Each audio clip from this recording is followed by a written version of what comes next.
रहमतुल्लाह अलैह के पास ना एक बूढ़ी अम्मा अपना बेटा छोड़ गई। तो हजरत साहब ने को 2, 4, 5 महीने रखा। तो बाद में उसकी अम्मा को बुला के कहा कि भाई तू बेवा है, बेटा तेरा यतीम है, मैं नहीं चाहता कि इसका वक्त जाया हो। कि पढ़ने वाला कोई नहीं, सारे नहीं भाई पढ़ने वाले होते। अब यहाँ उलमा बैठे हैं, मैं बेअदब भी ना हो जाऊं। कुछ पूरे 8 साल लगा के भी आ जाते हैं, सनद भी उनके पास होती है। नाराज ना हो जाना, ये तो सब अच्छे लोग हैं। सनद होती है पर पता कोई नहीं होता। ये आला हजरत ने लिखी है बात। सनद होती है, पूरी डिग्री होती है, उस पर कई लोगों के साइन भी होते हैं। तो बहुत सारे तालिब इल्म ऐसे होते हैं जो मदारस में कहते हैं मैं फाजल फलाह हूँ, लेकिन कोई शय पास। तो मौलाना सरदार अहमद साहब मुहद्दिस आज़म पाकिस्तान रहमतुल्लाह अलैह उस बूढ़ी को कहने लगे तेरा बेटा कुंद देना है, पढ़ना पढ़ाना इसने कुछ भी नहीं, तो यतीम बच्चा है, कल को तो कहेगी कि मेरे बेटे ने वक्त जाया किया तो वापस ले जाओ। बूढ़ी अम्मा रोने लग गई, कहने लगी मैं पढ़ाने तो नहीं लाई थी, मैं तो आपको रब का वली समझती हूँ, मैं तो नौकरी कराने लाई थी। नौकरी हजरत अनस बिन मालिक कहते हैं मेरी अम्मा भी हुजूर की बारगाह में दे गई थी। हुजूर की बारगाह में ये नहीं कहा था कि या रसूलल्लाह पढ़ा दें, हाँ मैं जिम्मेदारी से बात कर रहा हूँ। ये नहीं कहा था हुजूर मुजाहिद बना दें, ये थोड़ी कहा था कि या रसूलल्लाह सल्लल्लाहु तआला अलैहि वसल्लम से मुफस्सिर मुहद्दिस मुहक्किक मुफ्ती बना दें। हजरत अनस की अम्मा कह गई थी सोनिया जब तक ये रहेगा ना आपकी नौकरी करेगा, ये घर के काम काज करेगा, ड्यूटी करेगा, हुजूर ये आपकी नौकरी करेगा। तो मेरे महबूब ने फिर दुआ कर दी, अल्लाह इसे बरकत अता फरमा। तुम समझता है खिदमत वाला खाली रह जाता है? जितना जायका खिदमत वाले को मिलता है, जो उसके नसीब में आता है, वो किसी का नसीब कहां भाई। हजरत अनस कहते हैं हुजूर ने दुआ कर दी, बरकत की। मुझे तो खेती बाड़ी आती भी नहीं थी, पर लोगों के बाग में साल में 1 दफा फल लगता था, मेरे बाग में 2 दफा लगता था। हुजूर ने दुआ कर दी अल्लाह इसे औलाद दे। फरमाते हैं मेरे बेटे, मेरे पोते, मेरे नवासे, मेरी बेटियां, फरमाते हैं मैं जिंदा हूं और मेरी 100 औलादे मौजूद हैं। परेशान हो गया 100 सुन के बच्चे 2 ही अच्छे, 100 औलादे मेरी मौजूद हैं। हजरत अनस भी मौलाना सरदार अहमद साहब के पास ना छोड़ गई बच्चा, कहने लगी हजरत जी मैं को पढ़ाने के लिए थोड़ा छोड़ गई हूँ, मैं तो इसलिए छोड़ के गई हूँ कि आप मेहरबानी करें खिदमत कराएं। तो हजरत जी कहने लगे कोई ऐसा काम ही नहीं, खिदमत वाला क्या कराऊं। कहने लगी पट्ठे पवा लिया करो जी। हम लड़ पेंदे ने, कहने ने बच्चे काम कर दें मदरसे का। हालांकि अब कहाँ बच्चे काम करते हैं, अब तो गुजर गया दौर, अब तो बच्चे काम कराते हैं। अब बच्चे भी नाराज हो रहे हैं, घूर घूर के देख रहे हैं। सही कह रहा हूं आपको, बच्चे काम कराते हैं, बच्चे कहाँ काम करते।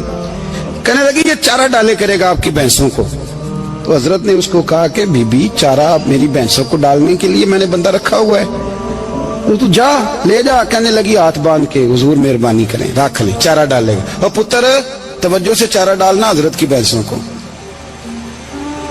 रोने लगी, हजरत ने रख लिया, महीने का खर्चा भी देते। शाम को ना वो सारा दिन काम करता, शाम को आके पैरों में भी बैठ जाता, हजरत जी लाएं तेल थोड़ा सा, पैर ना दबा दूं। 8 साल साथ वाले पढ़ते रहे, ये बेचारा नौकरी करता रहा, मेरा रूप भी नहीं ते मेरा रंग भी नहीं, और मैनू यार मनान दा टंग भी नहीं। कभी कभी ना हजरत बिलाल हबशी फारग होते ना तो नबी पाक की बारगाह में अर्ज करते हुजूर कोई काम तो नहीं, सारे हो गए, हुजूर जाऊं जरा, चले जाते। एक दिन सलमान फारसी कहने लगे या रसूलल्लाह ये बिलाल कहाँ जाता है। फरमाया जा देख के तो आ। हजरत सलमान वापस आए तो आके रोने लगे, कहने लगे सोनिया जब यहाँ से जाता है ना तो जाके सैयदा फातिमा की चक्की पीसनी शुरू कर देता, बीबी साहबा के काम करने लगता है, घर में जाके असनैन की ड्यूटी करता है, वहां भी काम यहाँ भी काम। वो चारा डालता रहा, उसने चारा डाला। हजरत मुहद्दिस आज़म की भैंसों को दस्तारे फजीलत का वक्त आ गया, सारे पगड़ियां सजा के आ गए, आज दस्तार होगी।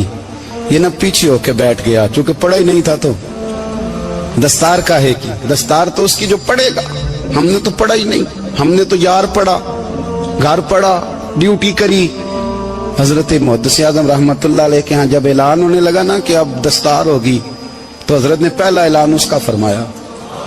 तो मजान वाला बंदा कपड़े भी कदी कदी बदल देना, वो कहता है जिस हाल में भी था मैं पलट के देखने लगा कि पढ़ा पढ़ाया तो है, कोई शय नहीं। तो ये माजरा क्या है, पीछे से उठ के आए, तो कहते हैं बाकियों की दस्तार किसी आलिम ने की, किसी सूफी ने की, लेकिन ये भैंसों को चारा डालने वाला जब आया तो मुहद्दिस आदम ने फरमाया पगड़ी के बाल को कोई हाथ ना लगाए, ये सारी दस्तार मैंने करनी है। और फरमाते हैं हजरत बाल भी देते जाते थे और आंसू भी बहाते जाते थे, माथा भी चूमते थे और फरमाते थे दस्तार के बाद चला तो नहीं जाएगा यार, मुझे तो इबादत भी नहीं रह गई, मुझे तो चाबियों को भी नहीं पता कौन सी कहाँ रहती है, जाएगा तो नहीं तू? वो रो पड़ा, कहने लगा सोने जाए तो वो जिसके पल्ले कुछ है हो, आता जाता तो है कुछ नहीं, मुझे किसने रखना है, मैंने कहाँ जाना है, इधर कहाँ तो इधर ही रहूंगा। उस तालिब इल्म के सारे उस्ताद भाई कहते हैं उसने दस्तार कराई, पढ़ा पढ़ाया कुछ नहीं, पर जो मसला अड़ जाता था ना, वो जो अड़ जाता था ना, वो जाके उससे पूछते थे तो किताबें खोलने की जरूरत नहीं पड़ती थी। हजरत उम्मे सलमा रदी अल्लाह ताला अन्हा कहते हैं मैंने अर्ज की या रसूल अल्लाह सल्लल्लाहु अलैहि वसल्लम मेरी बच्ची बड़ी बीमार है, तो मुझे किसी ने कहा है ये थोड़ी सी नशे वाली चीज है, ये बना के तैयार करके दो सही हो जाएगी, बीमार है बच्ची तो ये नशे वाली चीज है, इसको तैयार करके दो, थोड़ा नशा है। अगरचे बाज, मैंने शुरू में कहा, बाज लोग मरीज को, सख्त मरीज को ऐसी अद्वियात जो मजबूरी बन जाए उसकी गुंजाइश और इजाजत देते हैं। मोहतात उलमा तो उसमें भी बहुत सारी चीजें पहले बयान करते, लेकिन उसने कहा जी निरा नशा देना है शिफा के लिए। हज़रत उम्मे सलमा कहती है मेरे नबी पाक ने मेरी तरफ देखा, मेरी तरफ, तो मैंने कहा या रसूलल्लाह आप क्या फरमाना चाह रहे हैं? तो नबी पाक ने फरमाया उम्मे सलमा कभी नापाक चीज में भी शिफा हुई है, कभी नापाक चीज में भी, कभी शराब और खमर में भी शिफा हो सकती है। शिफा रब करीम ने रखी है पर शहद के अंदर रखी हुई है, शिफा अल्लाह ने रखी है कुरान मजीद में रखी हुई है, तो इसमें भी कभी ये हुजूर ने बयान किया है कि इसके अंदर शिफा हो सकती, तो उम्मत कितनी दिलेरी करती है जो ये मशवरे देती है कि उसके अंदर नशा है, शराब है, तो खांसी चली जाएगी तो फलानी बीमारी चली जाएगी। ना आओ इन चीजों पे, ना अपने ईमान को खराबी दो और ना ऐसी बातें करो जिससे कि दरख्त रसूलुल्लाह सल्लल्लाहु अलैहि वसल्लम के वाज़ेह इरशादात की मुखालफत हो। मेरे नबी पाक सल्लल्लाहु अलैहि वसल्लम ने फरमाया, और फिर कुछ लोग कहते हैं थोड़ी पी है जी। अब तो मैं तज्जिये में पढ़ रहा था कि ऐसी शराब इजाद हो गई है, लोग शराब पीते हैं और वो मस्त भी रहते हैं, कार भी चलाते रहते हैं, कहते हैं जी नहीं हमारा ज़हन माऊफ नहीं हुआ तो ये वाली सही है, नशा नहीं लाती। मेरे नबी पाक सल्लल्लाहु अलैहि वसल्लम ने फरमाया जिस चीज की थोड़ी मिकदार, ज्यादा मिकदार हराम है उस चीज की थोड़ी मिकदार भी हराम है, जिसकी ज्यादा मिकदार हराम है उसकी थोड़ी भी। तो खमर और शराब अगर फुल पीना जायज नहीं तो थोड़ी पीना भी जायज, ये हराम है और हराम थी और कयामत तक हराम ही रहेगी। मेरे नबी पाक सल्लल्लाहु अलैहि वसल्लम ने मना किया और हुजूर ने इज़हारे नापसंदीदगी फरमाया, और मैं 40 दिन तो इबादत ही कबूल नहीं होती शराब पीने वालों जब तक सच्ची तौबा ना करे। ये लफ्ज जब अदा करता हूं तो शर्म से मेरी जुबान लड़खड़ाती है कि यार दरबारों पे भी नशा बिकता है। मैं ये बात कर रहा हूं सूफिया का तर्जुमान, दरबारों पे, मजारों पे, और सज्जादा नशीनों तुम्हें जमीन निगल जाए, आसमान तुम्हें ले उड़े, तुम पर कहर नाजिल हो, तुमने बाप दफन करके तो वहां नशे का अड्डा बना लिया, माओं से बेटे छीनने लगे हो, औरतों के सरों से कपड़े छीनने लगे हो, सुहाग मारने लगे हो, बेटियां और बेटे यतीम करने लगे हो, नशा बेचते हो दरबारों और मजारों पे, ये तमाशा लग गया। आप कैसे करूं ये बात, पर करनी पड़ रही है, मजबूरी है, ये मजमून मुकम्मल नहीं हो सकता।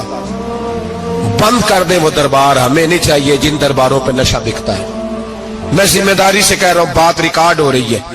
जूते की नोक पे वो सज्जादा नशीन जो उम्मत को ड्रग्स देता है, वो सज्जादा नशीन का डेरा नहीं, वो गंद का अड्डा है, वहां से फैज नहीं मिल रहा, उम्मत की तबाही हो रही है। बता दो, फैला दो, इसको एतराज करना है करो। मेरे रसूल पाक सैयद आलम सल्लल्लाहु ताला अलैहि वसल्लम का दीन जरूरी है, किसी पीर की सज्जादगी जरूरी, बोलिए सज्जादगी जरूरी। बड़ी जिम्मेदारी से कह रहा हूं और नुमाइंदगी कर रहा हूं अपनी जमात की। نہ ہمارے بزرگوں نے کل اس کی حمایت کی تھی، نہ آج کرتے ہیں، نہ قیامت تک کریں گے۔ بند کر دیں وہ دربار اور مزار۔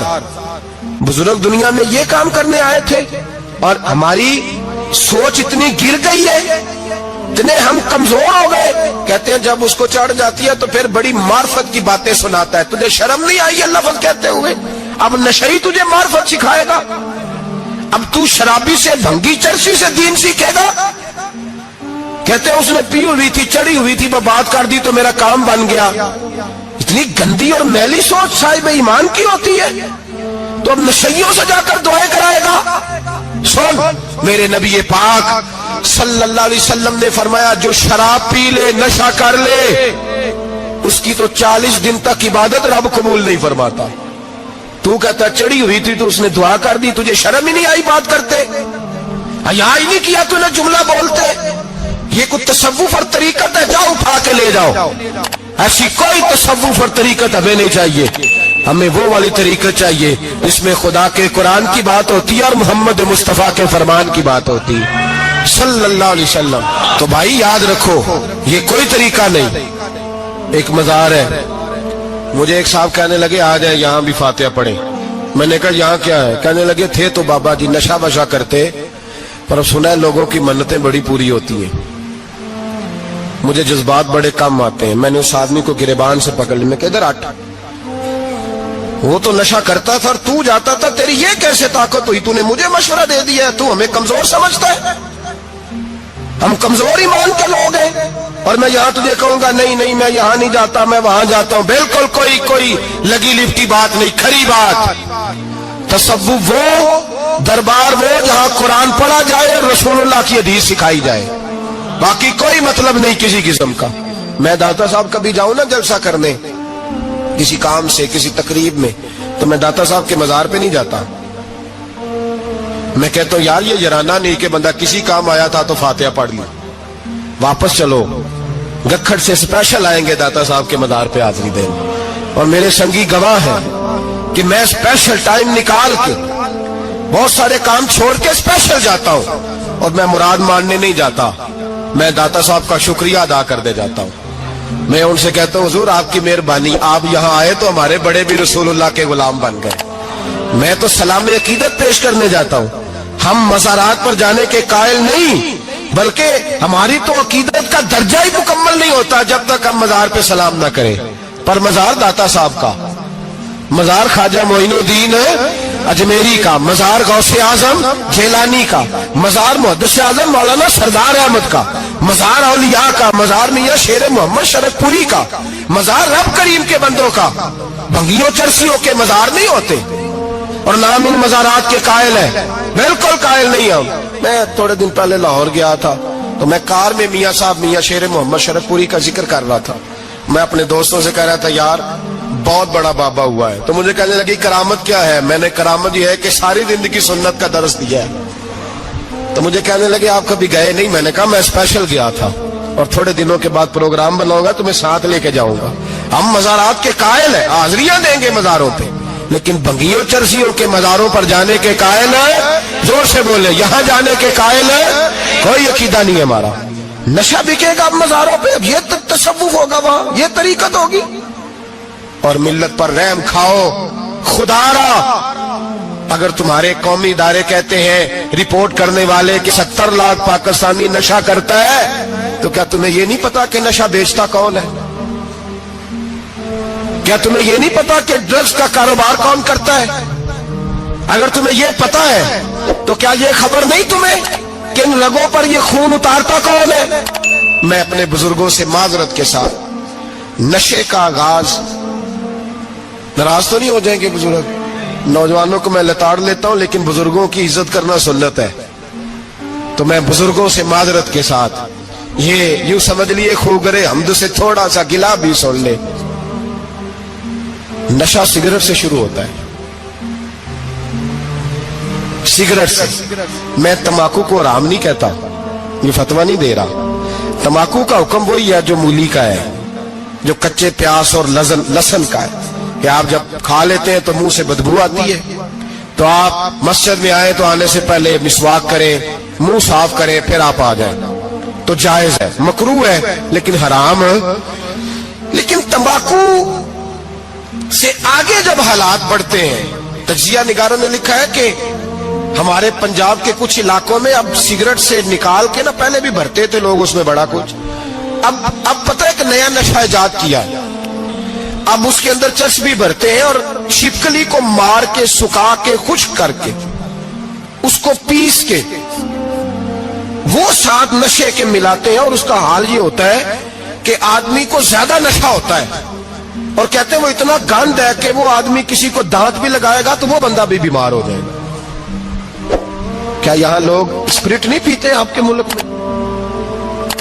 اور ہم کبھی سڑک پہ جاتے ہیں تو نشئی کو دیکھ کے مذاق کرتے ہیں, دیکھنا میں ہارن لگاؤں گا تو گاڑی کے ہارن سے گر جائے گا,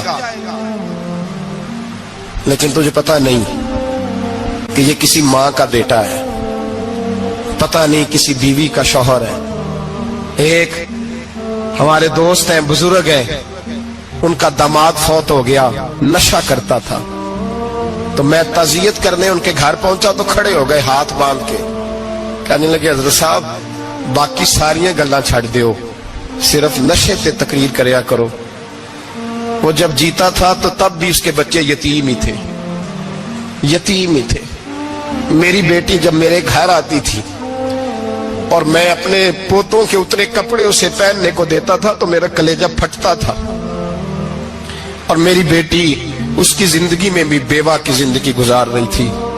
وہ میری بہوؤں کے اترے ہوئے کپڑے پہنتی تھی, کوئی دعا کرو, کوئی جلسے کرو, یہ لت ختم ہو جائے.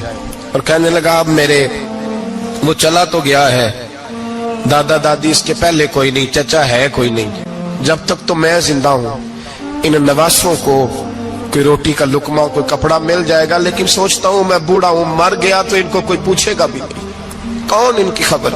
اتنا ظلم اس قوم سے, اتنی زیادتی, اور آرام سے لکھ کر لوگ گزر گئے کہ یہ 70 لاکھ ہے, ان کا درد تو سمجھو, تکلیف تو سمجھو.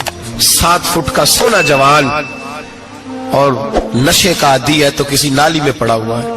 اور میں نے کہا اس قوم کے ساتھ اس سے بڑا بھیانک مذاق کیا ہوگا.